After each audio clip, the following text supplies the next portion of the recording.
But here's it.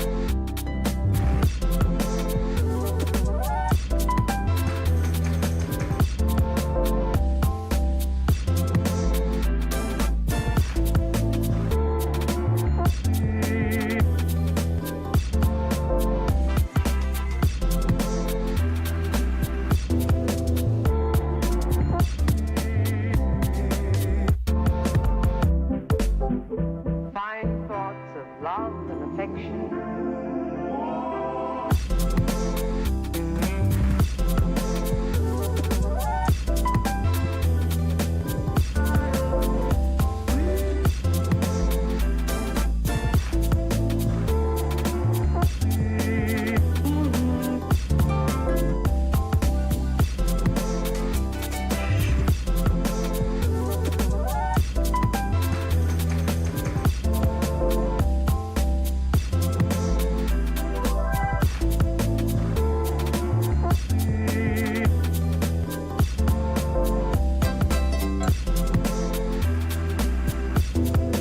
What's right to do?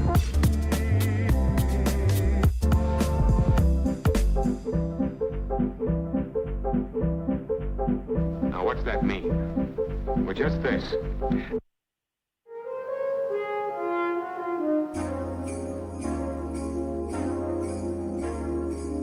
Hope everything turns out okay.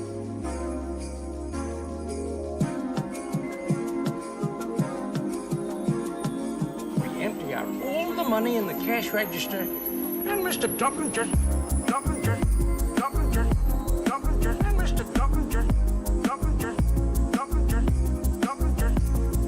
look at this. And Mr. Kevin. Mr. Duncan takes it right. I broke your wind. And Mr. Duncan I have one. takes it right. And I found out. Mr. Duncan takes it right. I broke your wind. And Mr. Duncan I have one. takes it right. And I found out. Hold it right there. You did give him one. Mr. Duncan is My own money is bothering me. I have one. For everything, Kevin McAllister, a TV. Word of word, highly nutritious. You did give him one. Mr. Duncan is My own money is bothering me. I have one. For everything, Kevin McAllister, a TV. Turtle dove, yeah. Mr. Duncan is My own money is bothering me. I have one. For everything, Kevin McAllister, highly nutritious, yeah. Mr. Duncan is My own money is bothering me. I have one. For everything, Kevin McAllister, a TV. Word of word, highly nutritious. It was very nice.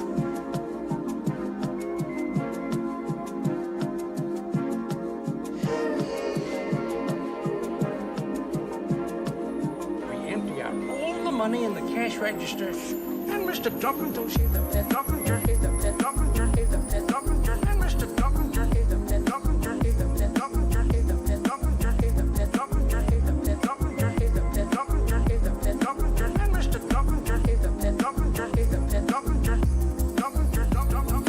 Mr. Duncan takes it right. Duncan just I broke your wind. and Mr. Duncan just I have one. First one. Mr. Duncan takes it right. I broke your wind. And Mr. Duncan I have one. takes it right. And I found out. If you miss him, Mr. Duncan is my own money is bothering me. I have one. A TV. Explosion with your blunt, my highly nutritious. Yeah. If you miss him, Mr. Duncan is my own money is bothering me. I have one. A TV. Explosion with your blunt, my highly nutritious. Yeah. You did give him one. Mr. Duncan is My own money is bothering me. I have one. Explosion with your blunt, my highly nutritious. Yeah. You did give him one. Mr. Duncan is My own money is bothering me. I have one. A TV. Explosion with your blunt, my highly nutritious. Yeah.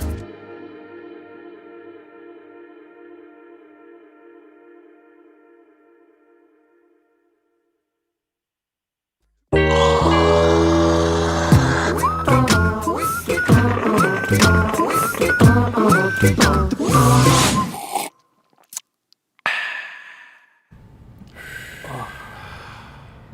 Sorry, I'm just breathing. I'll tell you the story. I almost pooped my pants this morning. This is kind of a right. We have Dinesh D'Souza. Before I get into it, Nice. We have Dinesh D'Souza on the show. The quarantine is the promo code quarantine, $30 off. This is Mug Club Quarantine, #Mug Club Quarantine. All month we're giving everything away for free in front of the paywall, so you know what it is that you miss behind the paywall over there at the Blaze, as well as 3 more morning shows, because we know that you're lonely and many of you live very sad lives. I'm hearing a buzzing. Is the fan on? Here's the fan, yeah. Turn the AC up. Is it? Oh, okay. Yeah, Also, the AC wasn't working. We have Dinesh D'Souza on the show, by the way. Boom. And we have an exclusive today. An exclusive story that involves, I think, possibly one of the most lascivious, outrageous media cover-ups I can think of in relation to the coronavirus. Not the virus. The virus is not a hoax. The virus is real, okay? Not selling any kind of colloidal minerals. But I cover up with some stories as they relate to the virus. Gerald Morgan A. is here this morning. Yes. And Garrett is here this morning. Quarter Black Garrett. Audio Wade is here. How are you, Audio Wade? You were looking back like you were panicking. Did something happen there? Oh, his microphone's on. I panic all the time. That's my job. Are we good? I did that wrong. Yeah, no. It's okay. I'm just generally panicked about life. Yes, that's true. A panicked person. Okay. You're like him normally. You're in the like morning. that bug in A Bug's Life, but it was the grasshopper, and it was the voice of the guy from Spin City and Cousin Andy. Yeah. In Curb Your Enthusiasm. Yes, I am like that bug. You are that bug. But I am hearing that, and I'm hearing that buzz Precisely. right now in the studio, which as long as everyone listening is fine. By the way, we'll be taking your chat too. So live chat only available on the Blaze. That's the one thing that's so exclusive to the Blaze. Before we get to our exclusive story, okay, spoiler alert, it's the fish tank cleaner drinking lady. Oh boy. Everything you heard is a lie. More importantly, the media knows it's a lie. There's some info that you know, some info that you don't. We're going to get to all of that. But first, I believe we have our traffic correspondent. It's time for the traffic report with Thomas Finnegan.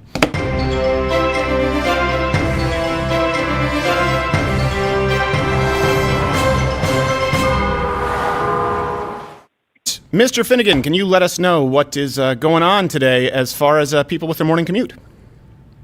Good morning, Stephen. Your commute is all clear from all directions. That's nice. What? I just tripped on that. I just tripped on that last sock that was piled up from Monday. no. Oh, God, there's a sock man. pile up. Monday. Yikes. Is there anything long else that we time. need to know about there, Finnegan? Ouch. Yeah, that's all you got. So you know what? This has been the traffic report with Thomas Somebody Finnegan. go help Thank him. you very much.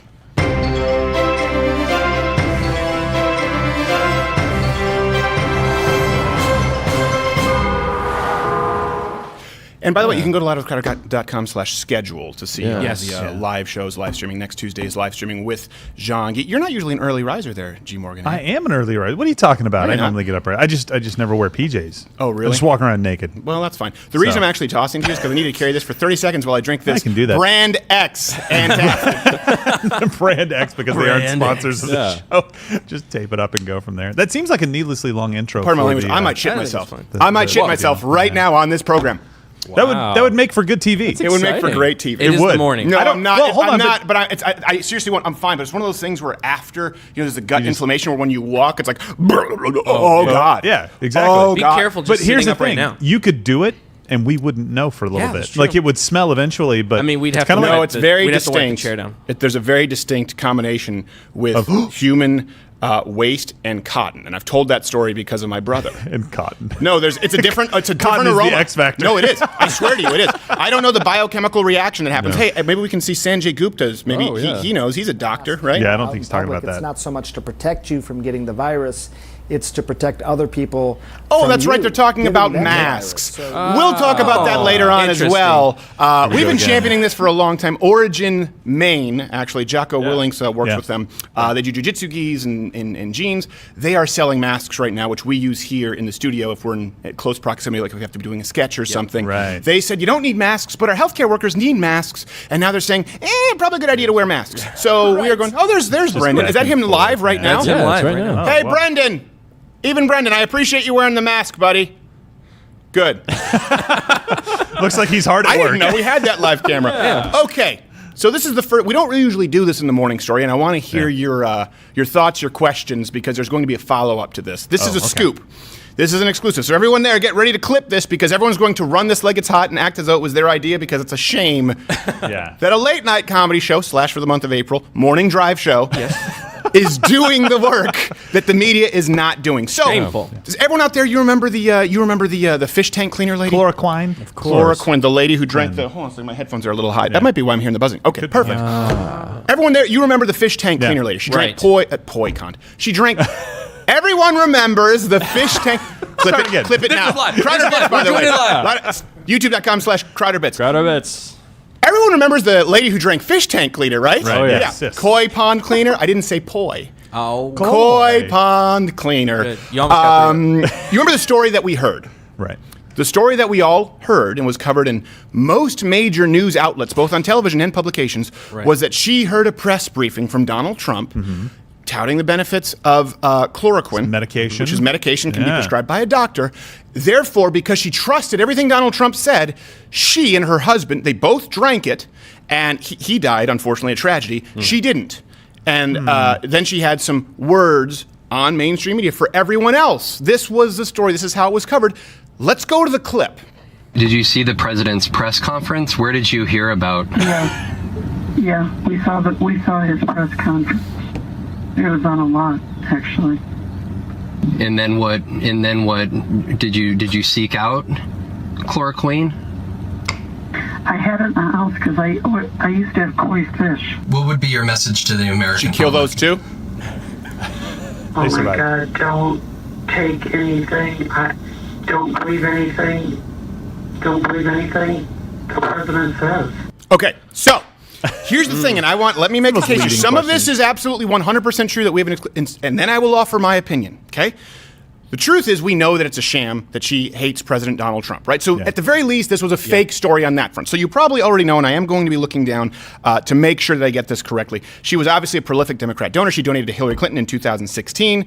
We were able to confirm her identity and these reports. Okay, this has been released publicly. Something I haven't seen covered anywhere else, though I don't know that nowhere else has covered it. She specifically donated to nonprofits that were progressive sort of science nonprofits. Basically, if you read their mission statement, it was the agenda, the mission was to counteract the anti-science agenda, the anti-medicine agenda of the conservative right. I thought it was to make like chloroquine chloroquine, cleaner. Chloroquine, clinical trials. So you know that. What you don't know, okay, and is exclusive here. The same woman, I think we have an overlay here, on social media called President Trump a psycho pres. Okay, she called him a psycho president, and she has a history of violent behavior. Okay, so this idea is, you're picturing her, the media has presented her as a pro-Trump middle American, right? She just trusted Trump, and her and her husband were drinking fish tank cleaner, holding each other like the couple in Titanic. When the truth is, she wanted to divorce her husband. Okay, so when she was discussing divorcing her husband in 2001, she attacked him, was arrested, was charged with domestic abuse assault, though eventually she was found not guilty. She still talked about wanting to divorce him in 2012 and said, quote, "I am furious all the time." She reiterated it in a 2013 court case. Now, some of this has been tweeted out. Okay, some of this information has been tweeted out, but we were able to confirm some of these other sources with these other claims with two separate sources. Okay, one of them being a lawsuit that people sort of covered, but they missed the assault case where she filed against a company. I believe it was John Deere Tractor, where she worked for before. I don't know exactly why she sued them, but that's where the assault was mentioned because her real name wasn't used in any of the stories. There we go. Okay, and then the other one is we have some exclusive access to social media, and I had this corroborated with some folks in law enforcement. I looked it up. So she filed for I know when she filed for bankruptcy, some information that's not necessarily relevant, but it did serve to confirm this case. Now, here's the deal. We made sure to try and redact all the names. I obviously don't want to dox anyone. No. So please, nobody out there try and dox or figure anything out. But the media knows this woman's name. Yeah. So they went out and they didn't cover her name. They just covered the story. This lady, who was a President Trump supporter, drank fish tank cleaner because Donald Trump is praising an unverified, unproven, not antibiotic. What is it? I guess an antiviral. Something. It's anti-malaria. It should be antiviral, right? Yeah. He's been basically touting the benefits of this anti-coronavirus drug. The story was poor old lady and husband who love each other and love Trump die. The media, meaning New York Times, ABC, NBC, by the way, I'm going to be calling every single one of them after this show. So I want you to send in numbers, heads of news, people who you think would be in charge of these stories or who ran these stories, because they knew this woman's name. Yeah. They claim they were withholding it due to, wanting to keep her anonymous. In which case, they knew that she wanted to divorce her husband. They knew that she hated President Donald Trump. And they knew that at least part of this was a sham, and that is journalistic malpractice. Or ABC, NBC, CBS, all of these major news outlets, Washington Post, didn't know her name, in which case you did not verify or vet your anonymous source, which is journalistic malpractice. Yep. And you did this to try and alter the face of an election, by the way, because that's been the central issue, that Donald Trump hasn't handled this properly. And this was a linchpin for a lot of it. He's going out there making, here's Donald Trump, anti-science again. And you found a woman who gave to Hillary Clinton and gave to conservatives or anti-science nonprofits and something else, okay? So all of this we know, beyond any shadow of a doubt right now, was a sham to try and harm the president and by proxy all conservatives. But, do you know what else this means? This is speculation. This is speculation. I think this bitch is the new Carol Baskin. I think that this woman, think about it for a second. I agree. She was abusive toward her husband, a long history of it. She wanted to divorce him. She clearly hated Trump, and only her husband died? I think he was having his evening Manhattan and didn't realize that it was mixed with a little bit of koi food. Well, I think what she did is she walked over and said, "Hey, honey, I already took my dose. It's time for yours." Yes, exactly. No, and so there, I think like a suicide pact. Yeah. Right. Only she actually did had one of these, broke the a pact, martini, and his wasn't. Off the side of the mouth, and she didn't actually swallow it. So and the only reason that we're digging into something like this is that this story on its face made no sense whatsoever, right? Well, no, that's Donald Trump. Well, Donald Trump was not pitching that people should be taking chloroquine, right? So that was a fact. He was just saying that that is something that might be beneficial. These people could not possibly have come up with the crazier story like, yeah, we both drank fish tank cleaner because it had one ingredient in it, much less everything else in it that we thought might help us. None of these things really lined up. That's why we're digging into it, because it's just it just doesn't make sense for anybody to do this. And I think obviously it's an absurd story, and it's really sad that her husband died. But can you imagine? Can you imagine if there was even a whiff of an idea that someone killed his wife in order to indict Barack Obama? Let's say a man came out and said, I really supported Barack Obama, and I believed that he didn't have a brother who was in Kenya to live in a shanty. I didn't believe that until that man showed up and poisoned my wife.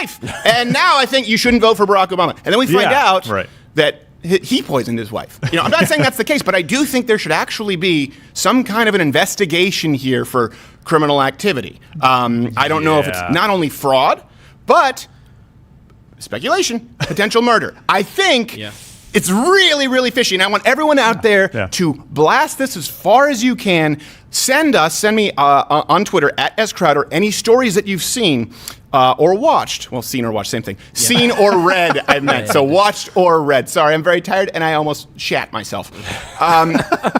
Who've covered this story, because I am going to run down a list and call each and every one of them. Yes. And find out which version of journalistic malpractice was at play here, because it is one or the other. And hopefully someone will follow this trail and see what happened to the husband. So, do we have any? Let's go to some chat really quickly. I don't know if people losing their minds over this right now, because I lost my mind yesterday. I didn't get any sleep. Could be why I pooped myself along with the bad shrimp. I didn't poop myself. I almost did. I'll tell you the story later. Almost.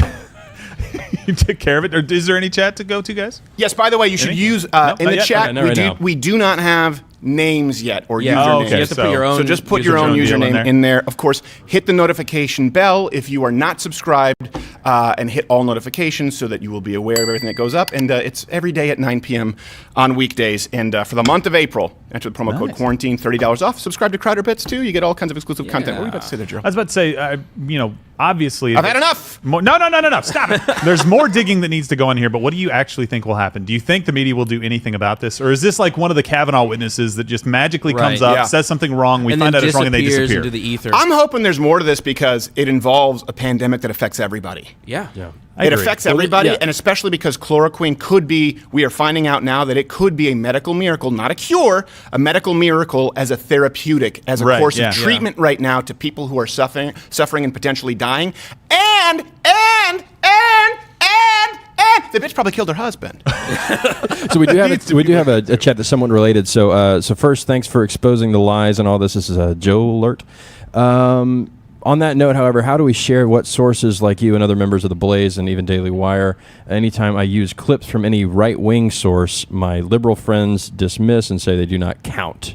Well, listen, if they just that's their dismiss it and say problem. it doesn't count, then there's nothing I can do for you. However, unlike the Young Turks or NBC, ABC, CBS, you just saw the overlays. Now, unlike where we do the evening show where we actually can go in and post and we can make sure that we actually provide the link code on the image, you're just going to have to do a little bit of digging yourself, but they're all brought up right here. I can tell you right now that some of these come from, some of these are actually just our exclusive screenshots, so, but they have been verified. Right. Yeah. Well, I would not come out and give you information.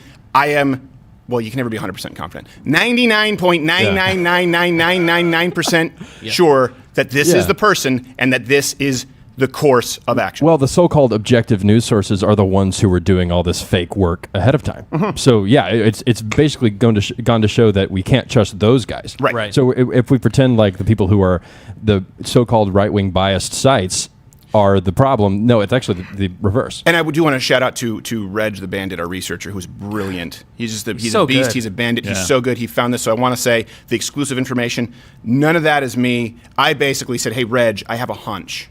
Yeah. And then he did the rest of that. Good but work. It will be amazing to if no one in the media covers this, that this woman, it's enough that the woman was anti-Trump and pro-Obama, because again, her message out there is, we trusted the president. Right. And no one else should ever do that. She is advocating against voting for the president. Yeah, absolutely. I'm not sure the legality of that, and I've got to imagine how many billions of dollars. Can we bring that up? Maybe Reg can fund this. What's the budget for CNN? For ABC, NBC, CBS. I don't know exactly what the research budget is, but if you look at the total budget of the media industry, or even these individuals, it's billions. It's billions of dollars. Right. Well, in the meantime, we got another chat that says the problem with this is a lot of people already don't trust the media. So even if they did cover it up, how are they going to be rally accountable? What are your The thoughts media? on that? Well, that's All I can do is make some phone calls at this point and see, and then hopefully rally the information back to you. Hopefully next morning on Good Morning Mug Club, because I'm not an FBI agent. I'm not the DOJ. What? But I tell you what, this seems like something that would go beyond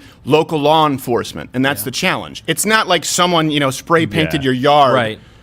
I think this probably all ends up just being lost, like you said, kind of disappearing into the ether, unfortunately, because one, we have much bigger things going on right now that people's attention will be focused on, but this is big when it comes to the media doing something that is obviously designed to hurt Trump. And like you said, even if they didn't know, they're still wrong for doing it. It's like everybody who comes out and says, I did something that the president said to do and it hurt me, or the president lied to me, or the president did this to me. They're running to them with a camera and a microphone and saying, CNN might as here's well the be leading saying, questions. Where did the president touch you? Yes, Can you exactly. Tell the jury? I'm not pee-pee with the chloroquine. You see that? He said, let the record show, he said, on my pee-pee with the chloroquine. Yes, that's exactly what's happening right now every the single journalist time. that was interviewing her was like, okay, well, where did you get the information? Did you get the information? Did you get it from Oh, hold on 1 second, CNN. Look, I want to show this right now. CNN, they finally got one right. Higher COVID death-19 rate in New Orleans may be caused by underlying health issues. Let's bring up the number. I think in Italy it was 99%, and then if you add it up in New York, I believe it was 96%. Let us know when you have that overlay. the pre-existing conditions. So there may be a 96% causation here. Yeah. Maybe.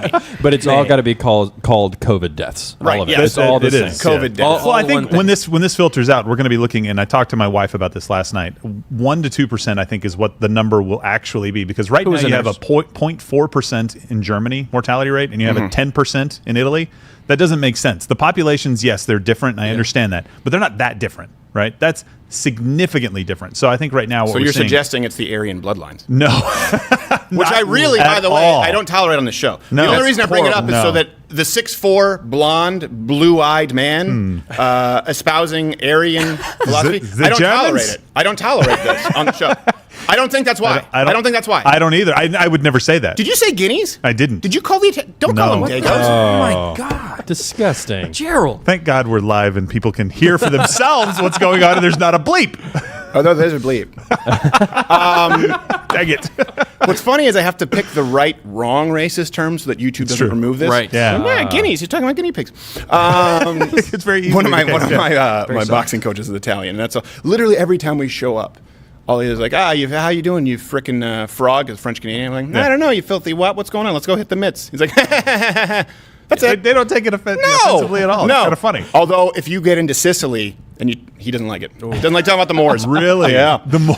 Yeah, but It's a then you soft then you spot. punch each other. No, I don't. You We work punch it each out, other. right? Yeah, no, he would destroy me. He was a USA boxing team. Oh my gosh. And he basically just shows me how to suck less. And then I Well, say, that's good. gotta go, I'm gonna poop. All right, so Or by the almost. way, just to make sure that we have a recap of this week since it's Friday and anything that we've missed or gotten incorrectly, our senior news correspondent, Brody McBrodigan, is going to be here with the Morning Report. It's time for Morning After with Brodigan.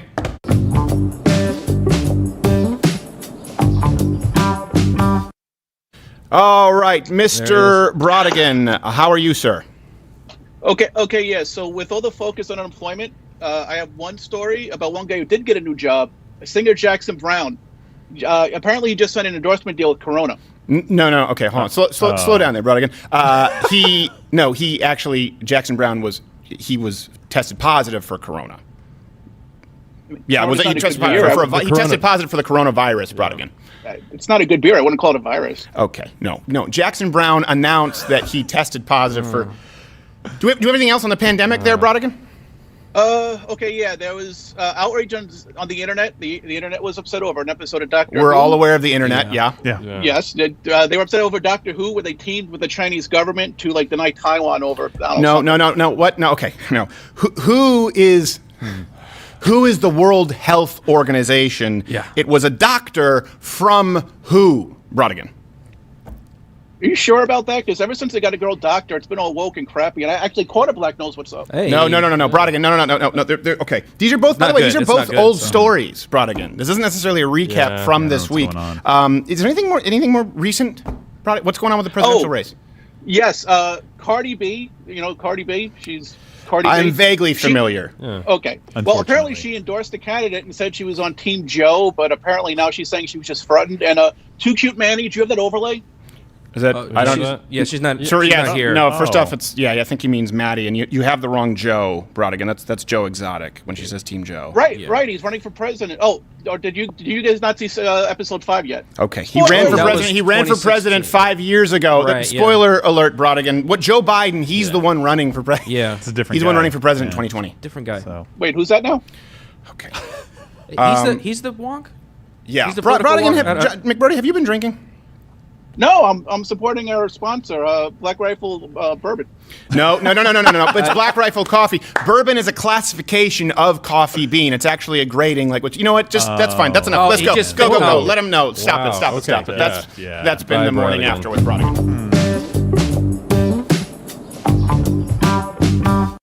BlackRifleCoffee.com/Crowder. Enter the promo code Crowder. You get 20% off. It is fantastic coffee, and they're actually doing buy a bag, give a bag to emergency responders Very right nice. now. By the way, that went about as well as I expected. Really? With him, yeah. It went better than I expected.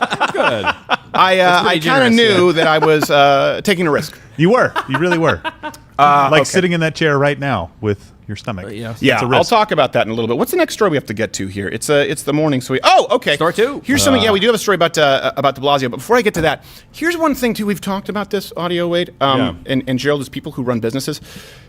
We talked about this last time, the untargeted stimulus relief bill. Right. And I understand that a lot of businesses, small businesses, are being helped right now with effectively money giveaways and increasing the ability and the availability of loans, the ability for banks to loan and the availability of loans. Sorry, I don't want to talk. And to do it very quickly. The ability to it's the conversate. Yeah.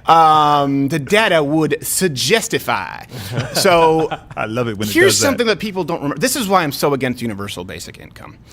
And I get a lot of letters from you guys, and you guys talk in the chat. And by the way, Sutton's Bay Ciders, that's my uncle's cidery. They have they've really had to struggle. It's a small cidery in northern Michigan. Yeah. If you like hard cider, it's the best. They've won international awards for their cider, like the cherry and ginger. I think it's suttonsbayciders.com if you want to support a small business.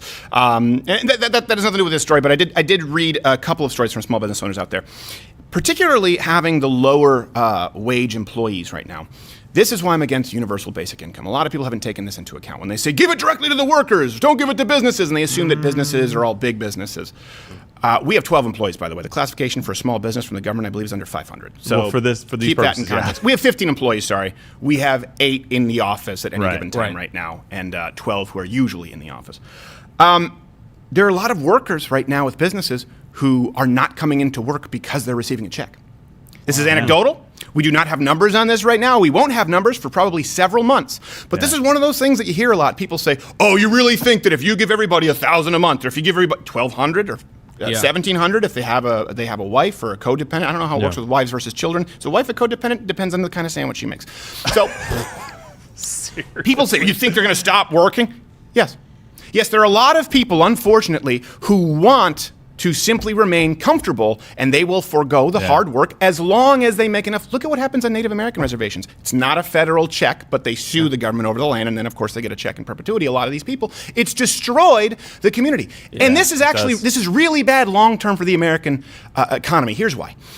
People don't show up to work because they're getting the check. And this really more so affects low-wage workers. We'll be doing some cash giveaways, just like the Joker in the Michael Keaton Batman, the only one that counts. Because whatever money, I don't really need it. I don't know what my wife and I are getting, but I'm not going to. I'm going to give it away. So send in your chat, send me a reason, send me a video as to why you deserve the money, because we want to give it to someone who needs it. I don't need it. I'm grateful. People here are paid significantly more than minimum wage. I don't believe in a minimum wage, but I believe in paying my employees more than a minimum wage. But for you guys, $1,200 a month would not be nearly enough to replace your income. No, not at all. Right. And if anyone wants to leave and not work and take $1,200 a month, we've talked about this, open door policy, but it is a revolving door policy. If someone else is going to come in and work right now during the pandemic, I wish you well. And hopefully we'll have room when you guys come back. But people who are making the lower end of the pay scale, comfort is good enough. And what does that do? Oh, maybe that employee is taking care of it. Why is it more important to take care of a business that it can ensure continued employment? Because when these employees don't come in, guess what? Now you can't have the health benefits, the retirement benefits. All of a sudden, the working vacations go away, and the business that will employ you, once that check stops, it looks like it's going to be 10 weeks, I think, right now. Guess what? You're out of luck. Unfortunately, there are a lot of people in this country who are so short-sighted that if you give them money, and this is something, too, people always talk about, oh, the business owners, they're greedy. What could possibly be more greedy than taking your money and screwing the person who paid you money for years? This is happening across the country right now. Yeah, well, especially with unemployment being the dollar amount going so much higher than it has been in the past. It's $48,000 per year to be on unemployment right now. Who would have thought that having a robust economy would bite us in the ass? Yeah, no kidding, right? So a $48,000 should have followed the Obama plan. We'd be better off in the pandemic. A little bit, right? So I think what you're saying is that a lot of people think if you just give people money, that they'll be better off to be able to buy goods and services. But as a business owner, like you said, I've had conversations with other business owners, and we're like, the money coming to the business is fantastic. The payroll protection plan, that stuff really helps out. Right. And this is so different. Like you said, the government shut this down. This wasn't the economy crashing. The government actually closed your business and said, hey, we're sorry, we have to close your business. Right. And if they keep businesses going, very, very different. It's fantastic. And people being on unemployment for $48,000 a year, there's going to be a lot of people that don't want to come back. It is absolute insanity. Yeah, and that was one of the things that Ted Cruz was saying, Senator Cruz on the this whole debate, saying, look, hold on, like I know we need to increase it a little bit, maybe for a short period of time, but don't do it indefinitely. Well, let's draw a parallel here, okay? So you have some employees, and you have some people who are more like day raters who are paid less here because this is a specialized position. Yeah, right? it's a different people business. who've applied for golden tickets know that the pay is significantly above the national average here. Let's say you have someone who's only making $20,000 a year, $25,000 a year. Could you picture a scenario where that person says, I'll take a pay cut of a few thousand, but I can do whatever I want all day long? Actually, they're not going to take any pay cut. So what you're talking about is stimulus check, right? The $1,200? No, that is what I'm talking about as far as with businesses who've been employing people right now. And I didn't even think about this until I read dozens of stories from people sending this in. Yeah, well, and I can furlough somebody right now. So take that $20,000. I don't have one, but if I had somebody making $20,000, not fire them, furlough them. I could furlough that person, which means at some point I'll rehire them. So they don't actually have to go out and look for a job. They can just sit on unemployment as long as I keep them there, making $48,000 a year, not $20,000 a year. Right. Yeah. Oh, so that's probably what's happening with unemployment's these So in other words, that's probably what's itself. happening with these business owners. These people aren't just leaving and taking a check. They might be furloughed, or they're getting furloughed. They're double basically. dipping. And furlough's better because that says you're eventually going to rehire them. But let me be very clear. It's just unemployment that's 48. By the way, speaking of furlough, just unemployment. Can anyone else agree with me that that's a scam? Furlough? No, not employee furlough. Furlough for prisoners? What? You don't know about this? I didn't know that. Let them out for a little while. The corner of you would know about this. Yeah, furlough for prisoners. I am offended, sir. People who are like low security risk prisoners, they can go home for a bit. I think it's good. Really? No, I'm kidding. Hold on. Wasn't it? Was it Gotti who did that? I don't know. Someone can bring that. It was that awful John Travolta film. He's not a violent offender, really? No, John got. Well, I don't think they directly connected him, but there was that awful John Travolta mobster film, and I remember Ann Coulter talking about furloughs a long time ago, and I was watching it. There's a famous mobster. You guys can let me know. We can bring this up. I don't know if it was Gotti who was on furlough. So it'd be like, you're in prison. You have a 20-year sentence, but on weekends, you can go to Chuck E. Cheese. That's awesome. Am I the only one who knows about furlough with prisoners? Actually, I think I've heard of this with actual murderers. It happened with murderers, and they got out on the weekend, and then they killed more people on the weekends. On the weekends, but it was only a weekend thing. Yeah, they're like, "Oh, it's my weekend thing." It's just a weekend thing. Kill people, It's not my job. Yeah. We can bring that up. I'm sure we can have research look it up right now. That doesn't make and did we sense. bring up the budget, by the way? Did we find the budget for CNN and those folks? The media? I don't have it in front of me, but I've got it. We'll get it pulled up. Okay. I've got to imagine it's billions of dollars. All right, here's another story that's been pretty big. Bill de Blasio. He says that he's very concerned about anti-gay evangelical group. He refers to it as led by the virulently anti-LGBTQ and Islamophobic preacher Franklin Graham. So this has been everywhere right now. Samaritan's Purse. Yeah. Let's be clear. This is a religious nonprofit, and as much as people like to say churches should lose their tax-exempt status, really? How much do you help your community? How much do you give to charity? Right. People don't realize that the bulk of humanitarian work is carried out by private organizations. Yeah, and local churches. So Samaritan's Purse. They got a purse. Managing a 60-bed respiratory care unit, and they're handling overflow patients right now from Mount Sinai. Now, I want to be really clear about this organization before I get into something that will piss people off. They provided medical, humanitarian care, all kinds of countries. You have Haiti, earthquakes, hurricane relief, all over the world. natural disasters, pandemics, Darfur, Uganda. They were one of only 2 organizations to go to Liberia during the Ebola outbreak. That was a 50% death rate. That's ground zero. That was crazy. So think about this for a second. While we're all, and obviously, everyone deserves praise who's helping right now. Of course. But while we have stories and listicles on BuzzFeed and Vox about the frontline medical workers who've worked a 12-hour shift, and that is tough and they're overburdened, and thank you, for some reason, because we hate the religious affiliation of Franklin Graham, we don't talk about the fact that a 50% death rate, disease, virus, Ebola, 50% death rate in Liberia, that they went out and helped. Yeah. That is incredible. No matter where you line up on religion or Franklin Graham, that should be a good thing. Now, let's get to Franklin Graham. I read the exact quote, which I think we can bring up. He was very clear, Franklin Graham, in saying, I do not have a problem with the religious followers of Islam. This is not an indictment on all of them. But I do have a problem with the religion. I do have a problem with the teaching. I have a problem with Sharia law, how it's implemented, how they treat their women. I believe that is wicked and evil. A quote to that extent. We have a source that we can bring up. It was very, very clear. So, of course, this article, I think from Gotham, has been very upset and has been covered everywhere. Franklin Graham, Islamophobic, called Islam wicked and evil. Well, he called certain portions of Islam wicked and evil. And here's something just like, you know what, maybe this pandemic has made me a little bolder and I don't really care if I get removed. Because Mug Club, thank you so much for joining up. Promo code quarantine $30. Not all followers, not all Muslims, but Muhammad and the founding teachings of it. Yeah, you know what? I'll say wicked and evil. I would agree. And here's the thing. All practicing Christians have to believe that what Muhammad specifically, and some writings in Hadith, espoused are wicked and evil. Let me explain to you why, okay? So let's get to, obviously, the idea that the Bible warns against false prophets. Right. I think I have a verse. I don't want to read it. Galatians 1:8-9. If you want to actually go fact check this and go read the verse, that's great. They warn against false prophets, especially anyone who preaches teachings that supersede what is written in the Bible, from Genesis to Revelation. So in other words, if these teachings say, no, erase what happened there, we're changing the rules, that is considered biblically evil. Yeah. So it's very clear, right? And that's where we've talked about other cults. They do that, right? They take the Bible and say, except, and they twist it and they add to it. Did Muhammad do that? Now, I'm not saying all Muslims. I want to be clear. I'm talking about these teachings from a Christian ideology, from a theological standpoint. Abraham, this is a big one. Abraham, he went up to the mountain, had his son, and he was like, no, and he was like, just kidding. JK. Yes. April Fools. That sounds familiar. Yeah. Yes. But they Muslims actually, and a big part of this is they say that Ishmael, they don't believe that it was Isaac who was one up to be sacrificed. No, he was. Yeah. Now, they believe that the texts were perverted and distorted by scribes. In other words, everything after Abraham, you see this with Muhammad, everything after Abraham, before Muhammad, is not really reliable. And by the way, everyone who is kind of Jewy. Yeah. So that's an issue people need to understand. Scribe is a dog whistle in that case. Yes, scribe is a dog whistle in that case.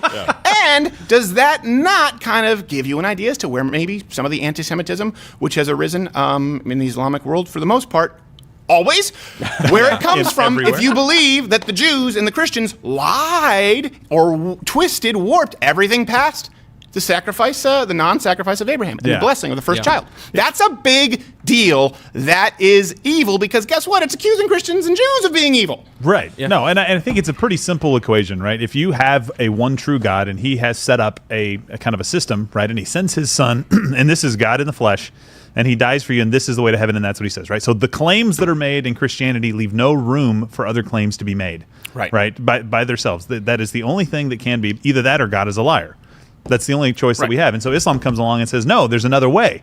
That's evil. Well, here's That's an perverse. important thing, too. The Islamic faith, the Islamic religion, I want to say, views all of the Jesus, all the people who came before Muhammad as basically sort of formative Muslims. As bad Muslims. Prophets they don't view them as Christians because they believe that Islam is the one true faith. And here's the thing, I don't have a problem with that. I want to be clear. No. When people say all religions tell a story, go read Aesop, you dipshit. Who cares? Why should we follow a religion because of a story? That's what they taught me in MRE in Canada. Really? Moral religious education in a state-funded Catholic, in a provincially funded Catholic school. You do the math. Separation of church and state. What? Not a thing. So that's what they taught. All religions tell a story. Okay, well then let's look at the story. You look at the story of Jesus. It's hey, listen, there was a law. This God in the flesh came down to fulfill the law and free you in a lot of ways from the shackles of your sin. That's kind of a recap. That's the Cliff Notes version. That's the elevator. That's the elevator pitch of Jesus Christ. Yeah. Elevator pitch from Muhammad. Everything that guy said is bullshit. Okay. And let me get to the really important aspect here. Also, kill that guy. Yeah, if you're a Christian, okay, if you're a Christian out there, again, this is important because words matter, wicked and evil. If you're a Christian and someone were to come up to you right now and say, Jesus never died and was resurrected, that's a lie. That never happened. That's about as close to the unforgivable sin as described in the Bible as you can get in modern times. That's what Islam believes. They deny the resurrection of Jesus Christ. Now, whether you believe it or not, that's fine. But from a Christian worldview, from a Christian theological worldview, a prophet who arrives after the book of Revelation, who adds to the text and say, by the way, ignore that because the Son of God, God in the flesh, didn't die. The resurrection is a sham. You would have to say that's evil. Right. Yeah, and I don't think it's a stretch for somebody to say, I'm a Christian and I believe that faiths that try to take you away from God are evil. Right. Like, that's an evil and thing to do. I don't have a problem with Muslim scholars saying, I'm a Muslim and I believe that your worldview is trying to draw people away from the one true prophet Muhammad and that you're evil. Like, there's a big contrast between Jesus and Muhammad. If they say, listen, we follow a serial warlord who married a 6-year-old but only copulated when she was 9, was a very powerful man, a man who led a political movement and social upheaval very violently, and you follow a carpenter who never got laid. I think you guys are wrong. If they said that to me, I would say, I disagree, but I think that worldview, in contrast with mine, is kind of wicked. Not wicked in a cool way, like the skater kids say. Definitely not. Let me put it this way. Let me put it to you this way too. If an Islamic organization came and set up 60 beds in Central Park right now and said, "Hey, we're here to help," I'd say, "Thank God." That's a good question. Where are the Islamic humanitarian organizations in the United States right now? Where are they? I don't know. Where are they sending the masks, by the way? I know do we have Dinesh? Do we have him? Yeah, we do. Yeah. Okay, hold on. Not just yet. We'll bring him on soon. But I do want to also note, by the way, 3M, screw you guys. Just to be clear. 3M, screw you. Well, they're the ones who are building masks. And now it turns out they've been shipping them to other countries overseas. Yeah. And here's this is where Donald Trump has invoked the Defense Production Act. And this is what I will say. In pandemics, everyone becomes a nationalist. Right. Okay, in pandemics, everyone is a nationalist because people don't want to see Americans die. It's not that we don't care about people in Korea, Germany, Italy, but we have to take care of our own. Yeah. And I do think it's appropriate, if you need to invoke the Defense Production Act, if a company like 3M says, hey, we're going to make masks, we're going to get them to the American people, and say, oh, sorry, our contracts are actually with other countries right now because they came in and they bid higher. No. If the American taxpayer in any way is helping to keep you afloat and you get some kind of a government contract, right now you do not get to go seek a higher profit elsewhere because you made. This isn't about socialism. This is about honoring your agreement, 3M. And you said you were going to build masks to help American workers. That's the kind of America First that I'm behind. That's the kind of America First that we're talking about. That's the kind of nationalism that we're talking about. And it has nothing to do with Ed Furlong and a swastika with Elliot Goulding. Gould? I don't know. I don't know. That's where the point is, nationalism doesn't mean white nationalism. Right? 3M, do the right thing, and I hope that President Trump kicks your ass if you don't. I like that. And if they have a factory in Germany that wants to produce some for Germany, fine, fantastic. No, us first. Well, no, if they have a factory here, it's an American company. Yeah. It's as far as I understand it, an American company. They certainly make their profits in the United States. They came out for the good. You don't get to benefit from the goodwill of Americans, right? The opposite of a boycott, where everyone. I guarantee you, because myself, I said, you know what? I'm going to go get some sticky strips for the wall. I don't even have any paintings. I don't like art, but I was like, I want to support 3M. I want to go out and support. You don't get to benefit from that goodwill and then say, oh, but we're international. No. America first, and everyone right now needs to be a nationalist in that sense. Not a racist one. It has nothing to do with racism. Just to prove it, a token minority, I believe we have as a guest on right now.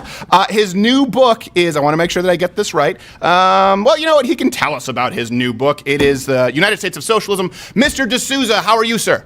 Hey, good to be on the show. It's been a while. Thank you very much. I want to be clear, since you have more melanin in your skin, do you believe that anything I just said regarding nationalism in this pandemic was racial supremacy?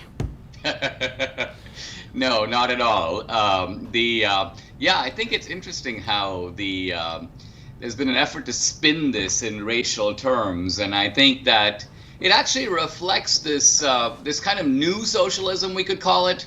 What I mean by that is simply that socialism traditionally was all about class, the rich and the poor, the workers and the capitalists. Right. But now we have this, I call it identity socialism. And what I mean by that is socialism is now married to the politics of race and gender and sexual orientation and immigration. And so socialism today would have been unrecognizable to Marx. Right. Because it's socialism married to this new identity politics. Yeah, and that must be frustrating for you, Mr. D'Souza, because one thing, we hear about the white-black thing a whole lot in the United States, and I don't think I'm letting the cat out of the bag when I say that you're originally from India, your family, your lineage, and I've met some Indians who are far darker than black people. They don't seem to be included in that mix. Is that generally South Indians? Generally, but not entirely. India runs the whole spectrum. If you look at the Indian Bollywood actresses, they look basically white. Right. And but on the other hand, you've got Indians who are completely dark. Now, I think here it's important to make a distinction between race and skin color, because the Indians can be dark-skinned without being Negroid in a racial sense. Right, but racists would treat them the same way, is what I'm saying. If everyone in this country was a racist, they would look... I mean, if you compare Drake, for example, to... there was a guy, Prakash, who is a server at my favorite local... He's very, very dark. And I'm like, wait, someone call Ice-T. If there's a real racist, he would treat him just as poorly, but we don't hear the same... It doesn't seem like Indian Americans have the same kind of political clout and voice. And that seems important, especially when we're talking about identity politics with socialism right now. Well, the other thing is, if you go to India, India has now become, I would say, one of the most pro-American countries in the world. I know. So that there's very wide pro-Western and pro-American sentiment. Even the old nonsense that I used to hear when I was growing up, the anti-British, colonialism is horrible, India would have been a fabulously rich country were it not for colonialism. All of this kind of bloviation has subsided. You have a small claque of socialists who still say this kind of stuff, but by and large, they're ridiculed by the rest of India. Can I ask you, Dinesh? By the way, Audio Wade there just loves Democrats. I don't know why. Maybe you can shoot him straight. But why is it that they're so... I've noticed this with other countries, having been raised in Canada. There was a huge rash of anti-Americanism in Canada. And that's pretty obvious because they're jealous. This is a land of really cool stuff. Canada's silly. Yeah. And then I've noticed, though, the two groups of people who are most pro-American, this is anecdotal, you would probably have the data on it, have been Indians and, for some reason, Australians. a lot of the time. Okay. Why do you think that is with Indians? Why are they so pro-American Western civilization? Because it seems like a lot of, I mean, you look at the yogi culture here, the vegan ultra-left culture, they're often espousing what they view as Indian sort of values. Right. The the leftist in America who's pursuing India and thinks India is cool because of Hare Krishna and because of all this stuff. They're chasing an India that the Indians are now running away from. Right. They're pursuing an Indian dream that Indians don't have anymore. Indians, by and large, want the American dream. Now, when I was growing up, I grew up under socialism. It wasn't totalitarian socialism. It was democratic socialism. Right. And the three things I remember the most about it are, number one, first of all, we had a 7-year wait to get a phone. We never had a phone growing Obama up. phone lady would have been pissed. Yeah, Very so pissed. mad. She would have been pissed. Hey, what do you think about India? India sucks! Obama got me a phone! I don't know, Dinesh, nothing! Sorry, go ahead. So then number two, the ration card. And see, now when we go into a grocery store and they tell you can only buy, one roll of toilet paper, that's a little temporary whiff of what it was like growing up in a socialist country where That's a every real month whiff. Yeah. they'll tell you, you can only buy so much cooking oil, you can only buy so much rice. And the third is just corruption at every level of government. I mean, you have to pay people under the table all the time. Yeah. Right. There's corruption here, but not in the same way. So I think Indians a whole generation of Indians, my age, fled India. My brother went to sea, other people went to Dubai, a third group of people went to Canada and Australia, a fourth group came to the United States. Wait, did you say that our your brother children- went to sea? My brother went as a cadet on a merchant marine ship, and he basically started out of Singapore, and he made his life. He became a captain. Is he a Scientologist now? He fled India that way. Okay. He's not a Scientologist, though, right? Not that. No, he's Okay, not. good. Sea good, good. org. I just wanted to be clear. This Yeah, call would be the sea. goodbye. Just the Native American, not Indian, Native American. Phone, the whole broadcast would be stopped. Well, I think I do want to say, because we don't have a lot of time, and I appreciate making the time, Dinesh, but I think it's very important, and you do a very good job of this, delineating between totalitarian socialism and what they call or brand democratic socialism, because it still is socialism. And I've experienced this in Quebec, obviously. I would assume to a lesser degree than India, but it still is a 52% income tax rate. You still are talking about a socialized healthcare system where, listen, now they opened it up to privatization in 2005, but when my mom needed an MRI, and they had fewer MRI machines in the whole country than they had, I think, in the state of Vermont back then. Wow. If you pay a few $100s under the table, you can get an MRI within a couple months as opposed to 14. So I think it's important for people who've experienced that to be out there speaking to their experiences. Yeah, I mean, in some ways, at the level of pure principle, democratic socialism differs from totalitarian socialism, kind of like gang rape differs from individual rape. I mean, look at it this way. Look at it this way. I'll explain that. Let's say. Hold on. Let me process this. And also, by the way, it reminds me, Audio Wade, we need to tell that story about the elephant seal Elephant rape, seals, because yeah. that we were talking about that before. We'll come back to it. Continue with your rape analogy, Mr. D'Souza. All right, go ahead. Oh, right. So what I'm saying is that in both cases, the coercion. Whether the coercion comes from one guy or from a majority. Imagine you have a group of people, they all have one marble, right? And one guy has 10 marbles. So authoritarian socialism means that one guy gets to grab the guy who has 10 marbles and take his marbles. Here's democratic socialism. A majority of the people with one marble all decide to use the same level of force, but use the fact that a majority of them have decided to confiscate the other guys. In both cases, the other guy is deprived of his property. Right. In one case, it's done by one guy. In the other case, it's done by force, by a group, claiming the legitimacy of the majority. And that's my point, is that in a sense, from the point of view of principle, there's no fundamental difference. There's a confiscation in both cases, there's force employed in both cases, and an injustice is done in both cases. Exactly, and that's why it's very important to understand the idea of private property and constitutional rights. Like you said, I think it's a brilliant analogy. In one case, somebody takes the marble. In the other case, the 9 marbles take the remaining marble. And if Joe Biden were at the helm, he'd just lose them. There would be no marbles. Yeah, he doesn't marbles? have them. No marbles. Why am I? Bangarang? All right. It is Dinesh D'Souza. The book, I believe, is available for pre-order June 2nd. It's going to be out on June 2nd, United States of Socialism, correct? Yes, you can pre-order it now, but it won't be in stores until later. So I'm just thinking through, and what's strange about it now is, to me, when you go into stores and they're empty. My wife's from Venezuela, so she's been telling me about the empty stores in Venezuela now for years. Yeah. But I never knew what that felt like. But now a little bit with this strange virus situation, we're getting a preview of what normal life is like in socialist countries. Yes. That being said, in your private life, take advantage during this pandemic, because if she's from Venezuela, that's one less hungry mouth to feed. Dinesh D'Souza, we must go. The book is United States of Socialism, available for pre-order June 2nd. We're going to go to a short commercial break after this, but we were talking about this before the break. You guys can let Dinesh go. I think he's still on there. Yeah. I don't You can pre-order the book now, but it's out pre-order the book now. It's out June 2nd. Yeah, I'm excited. The elephant seals. Yes. You were telling me about this audio way. The elephant. And keep in mind, these are the ones that look like a Star Wars character with the snuffleupagus thing on the nose. Yeah, so I was watching this documentary called The Riot and the Dance on Amazon Prime. Right. And I knew that you were into animals, so I figured I'd tell you this story. It was just this particular... What does that mean, Wade? I'm into animals? You enjoy... talking about I'm a animals? married man, Wade. Yeah, no, it's not. Not that into them. Didn't mean to imply that. Anyway, so elephant seals, they're the ones with these weird gelatinous noses that like fall down in their mouths. Right. But yeah, in elephant seal populations, there is no consensual sex. There is only rape.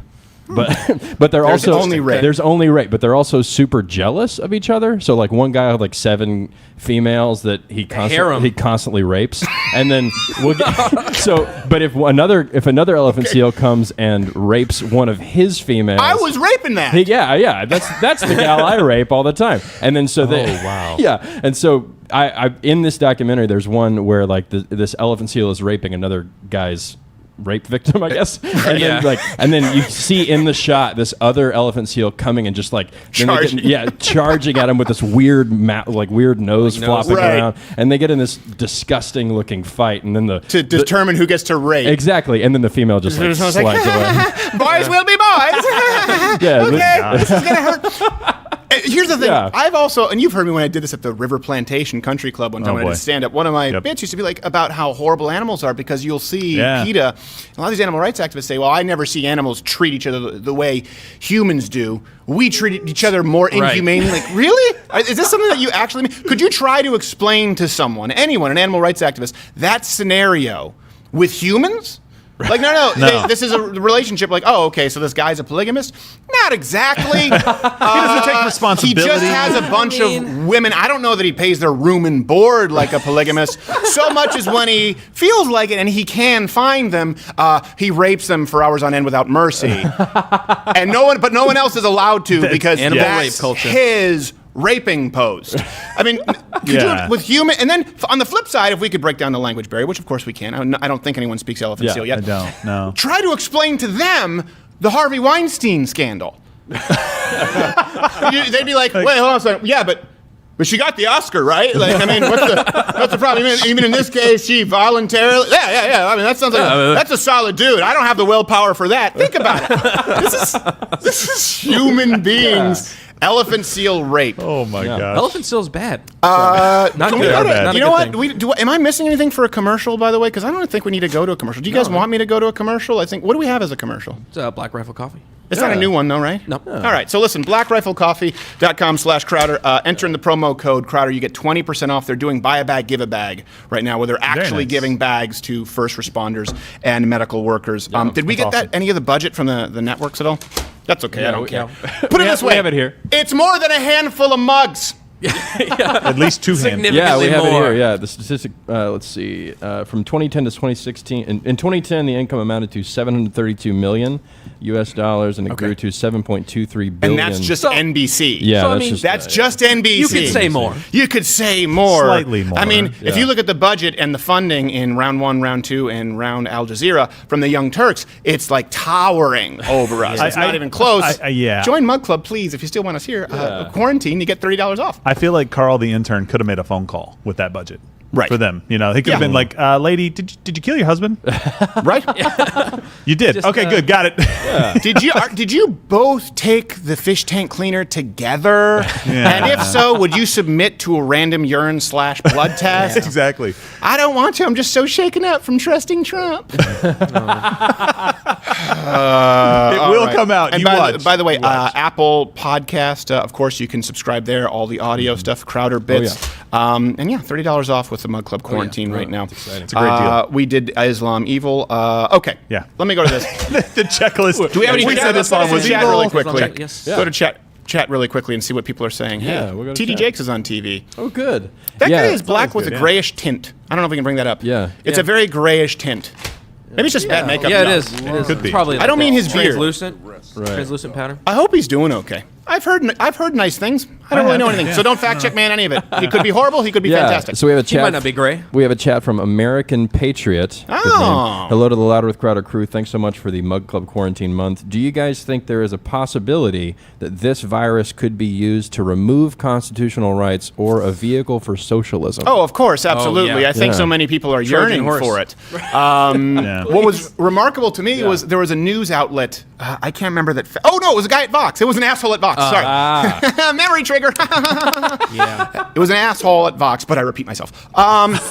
And someone on CNN, I believe, we might be able to pull this clip. I don't necessarily know that we need it because if you doubt me on this, then okay, fine. She said, well, we can't do the same things here in the United States because unlike China and unlike places like South Korea, we're a much more free country.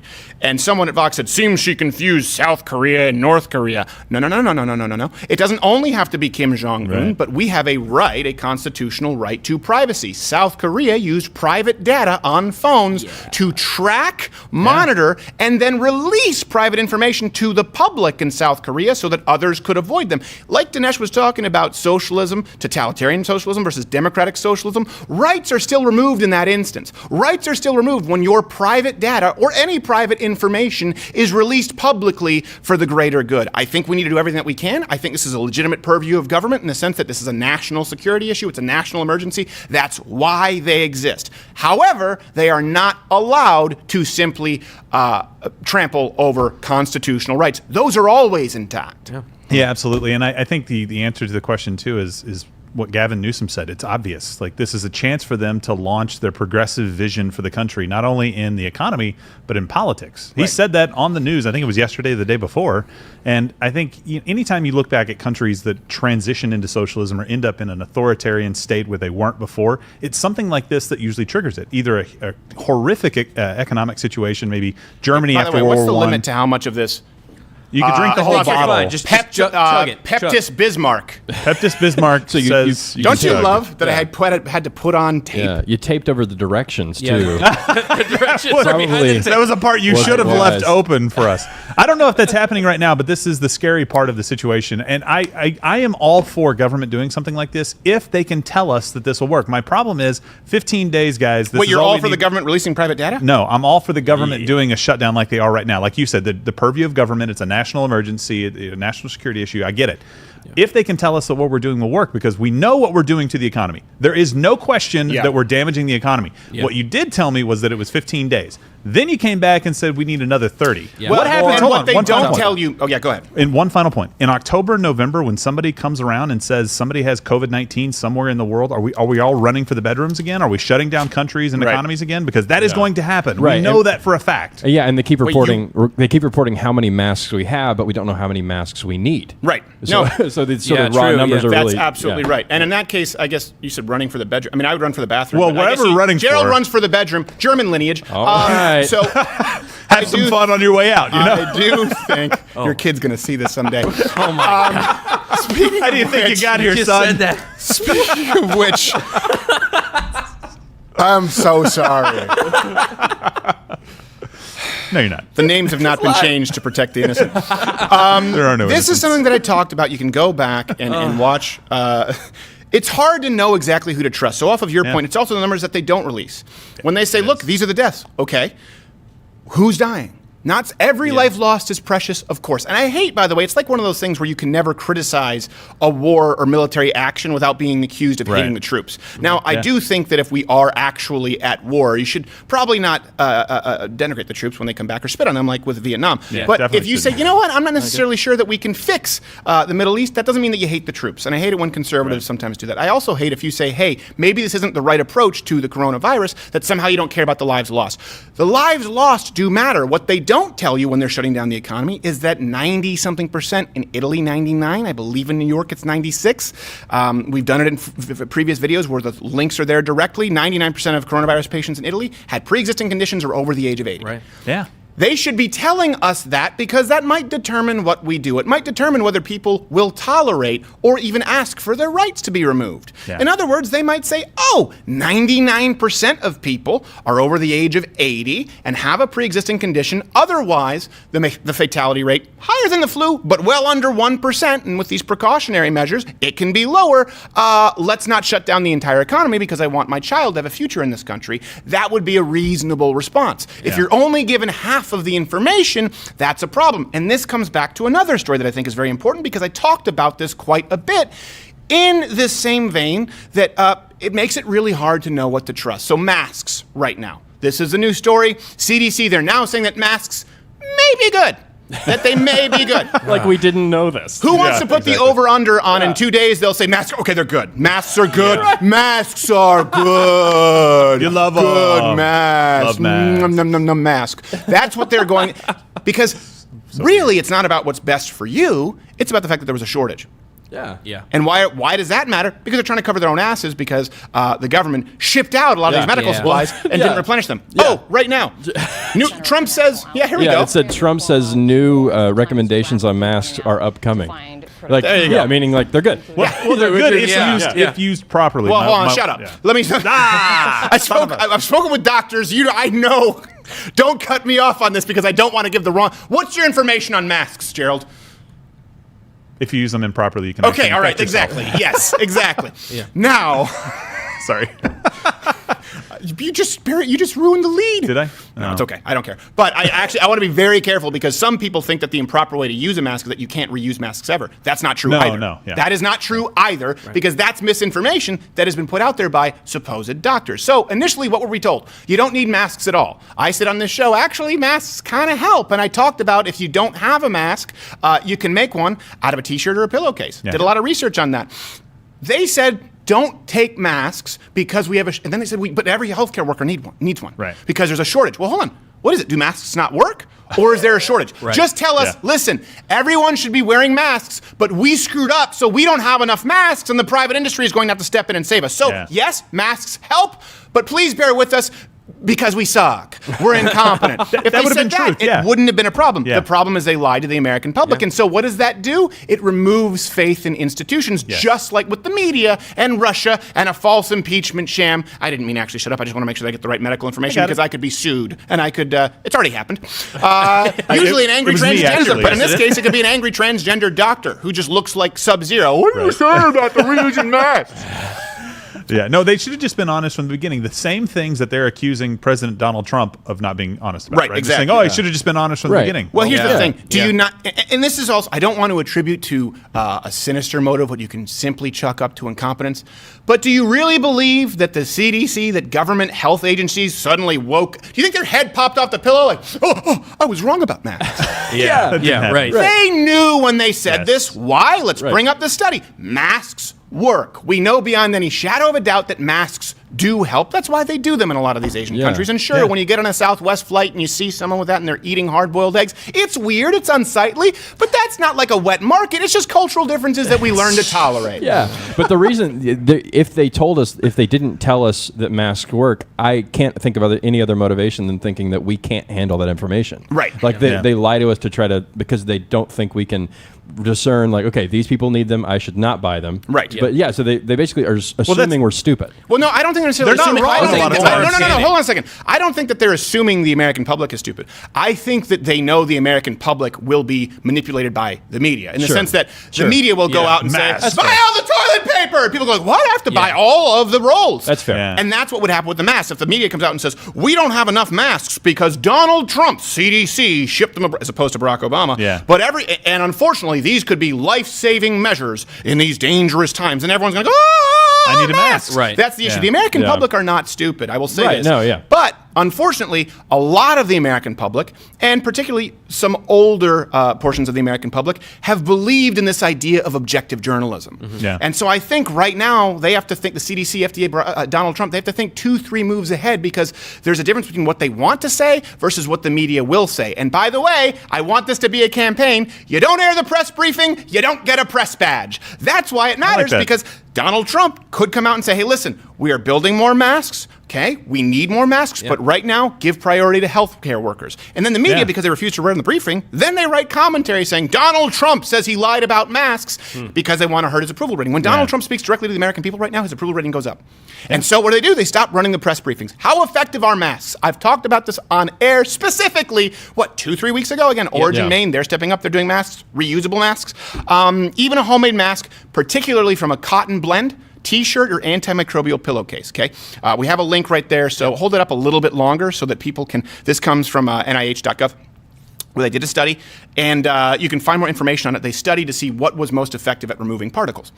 And actually the most effective was, I think, a vacuum bag cleaner and a dish towel, but then people just couldn't breathe and they were suffocating and dying. Well, so they said the best middle ground Yeah. is a poly blend T-shirt followed by an antimicrobial pillowcase, because you create 2 layers, and it is 70% effective at filtering small particles. Now keep in mind, a non-N95 mask is 80-something% effective, anywhere from 80-something% to, I've heard, as high as 94%. I don't have the exact numbers. People might say, 70%, that's not a lot. Here's the thing. There's a 2-fold benefit with masks, and I think that it's something we could do in this country, by the way, that would allow us to, again, protect the most vulnerable, quarantine old people, teach them how to play Xbox for all we care, give them their checks, allow businesses to open up, identify non-essential businesses, do the exact reverse of what we're doing, encourage the washing hands, proper hygiene, and encourage people to wear masks and use them properly. And the beauty is, now you can sanitize masks as well. You can re-sanitize masks. They're recyclable. So not only are we going to have more masks available, we're going to have more masks available in a way that is reusable. So 70% doesn't seem like a whole lot. 2-fold benefit. Number one,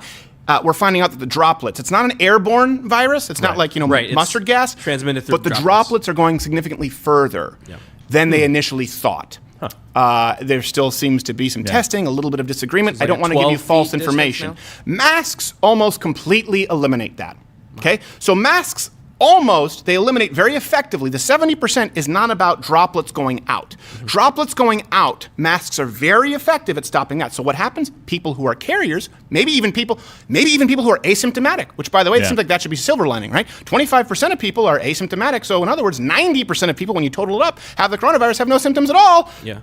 Is that good news? Instead, it's 25% are asymptomatic, which means they can bring it to the 1% who aren't asymptomatic. Oh my God! So there's some good with the bad. In other words, let's take the good news and then extrapolate from put together a strategy on how to stay safe. 25% of people don't have any symptoms at all, and the vast majority have very mild symptoms. So now we know a lot of people are asymptomatic, don't know that they have coronavirus, and we know that masks stop it from spreading to other people. Everyone go out and wear masks, and then it's 70% effective at ingoing particles. That's not entirely, but that being said, if it's very effective for outgoing particles, and then 70% for the next guy with ingoing particles, guess what? That's more effective than a flu vaccine. What do we do with the flu vaccine? Is to immunize 20% of the American public so that we hopefully get some kind of herd immunity? That would be huge. It would be at least as probably comparable to washing hands. And like you said, don't use them improperly. In other words, don't cough in your mask and give it to someone else.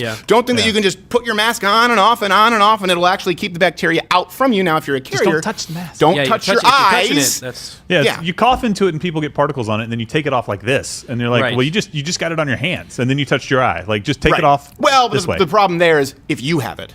Yeah. If you have it and you cough into it, now there's disease in that mask. Well, but if you cough into it, unless you go, hey, smell this, right? The next person doesn't necessarily get it. Yeah. Do you like? I put in some essential oils. It should kill everything. I heard. Well, here's one of the things. Talking about the American people, we behave very rationally for the most part, right? There's plenty of examples where we don't. When people are panicked, they behave very irrationally. And people panicked and bought the stupidest things in the world, like toilet paper. Like, that's going to help you in the zombie apocalypse. Having toilet paper is By the way, thing. we have a toilet paper stream coming up next week. Do we? Okay, very nice. We do, and it is without a doubt the single most offensive piece of content that we have ever done. That is saying something. I think I'll be on vacation that day. Yeah, you don't need to be here.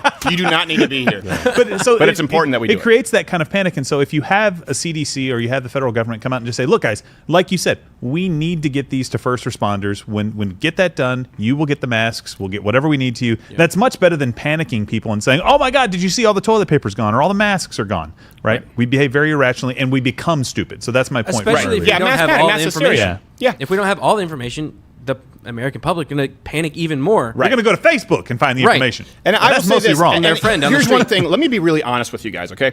Because and I am always as honest as I can. You've heard me talk about Everclear and masks before. Right. But I won't lie. There's always a concern. Let's say you have the inside scoop, and that's why you see insider trading happening with people in Congress or Republicans or Democrats, or you see it in media. Sometimes we're privy to information, and sometimes we want to make sure that we get ahead of it. That's what people do, and so they don't release that. They don't release that information. That could be what's going on with masks.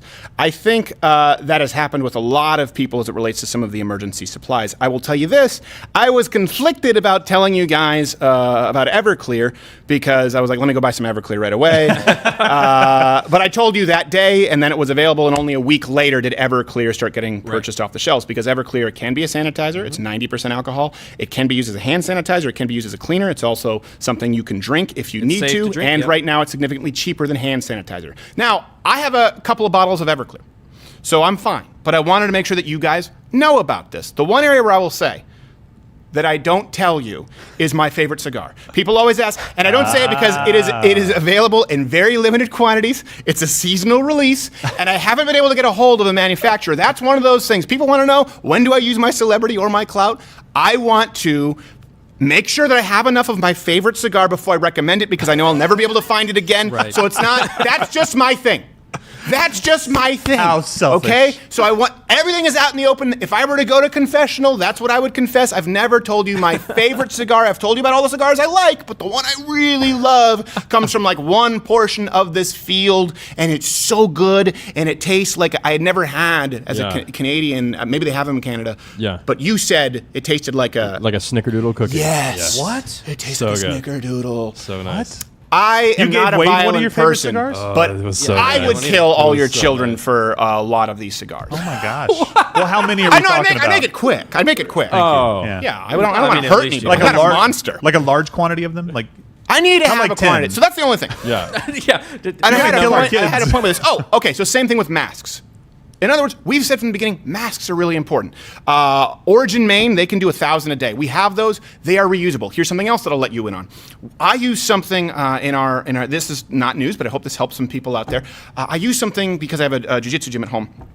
Everyone comes out and trains, and it's in my garage.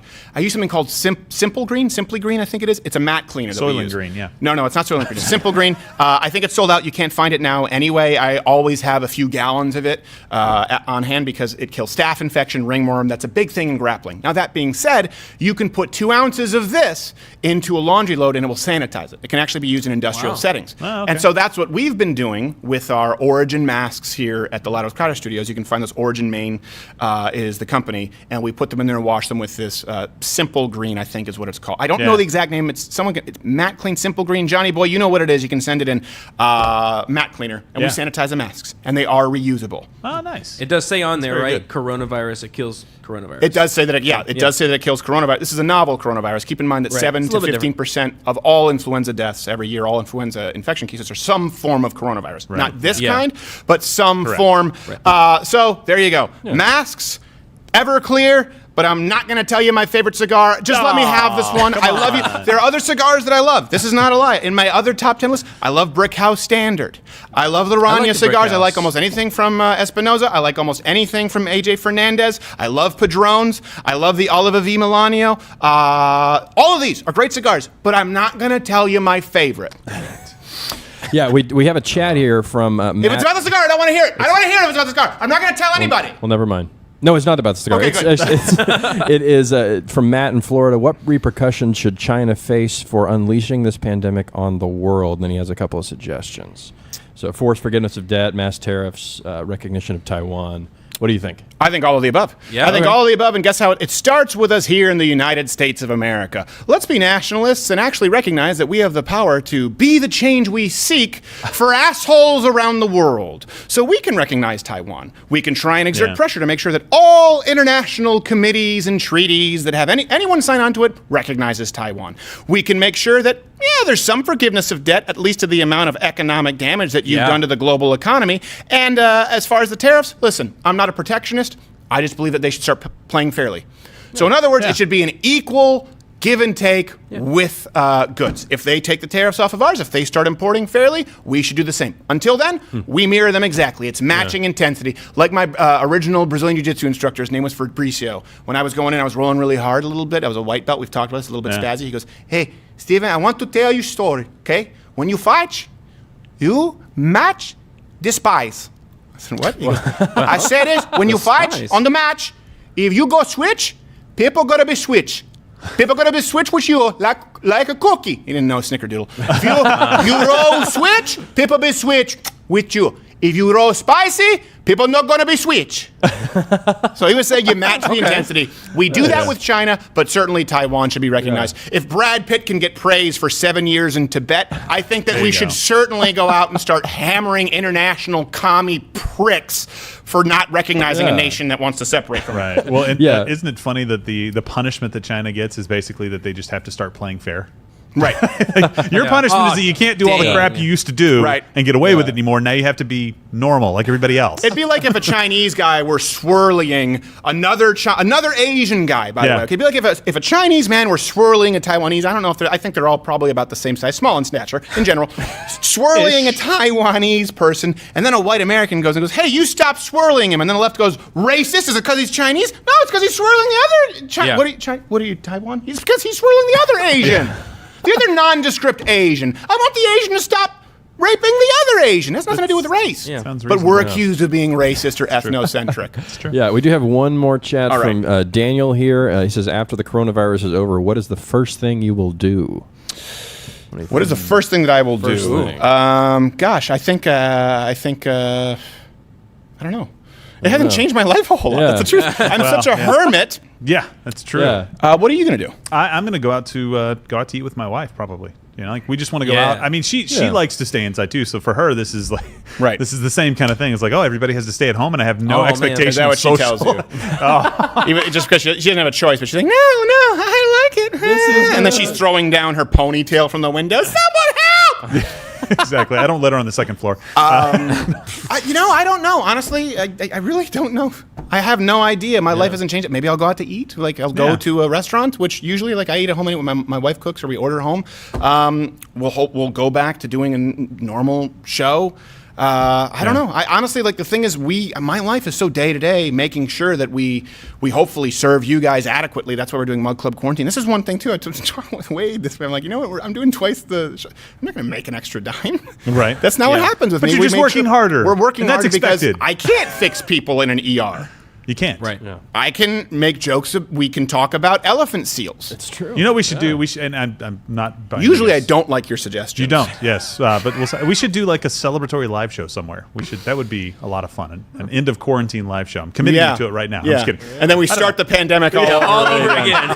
There's someone sitting at the CDC. Brilliant idea. Wait a second. And sir, thank God we dodged that. Please put the burgundy on. Wait a second.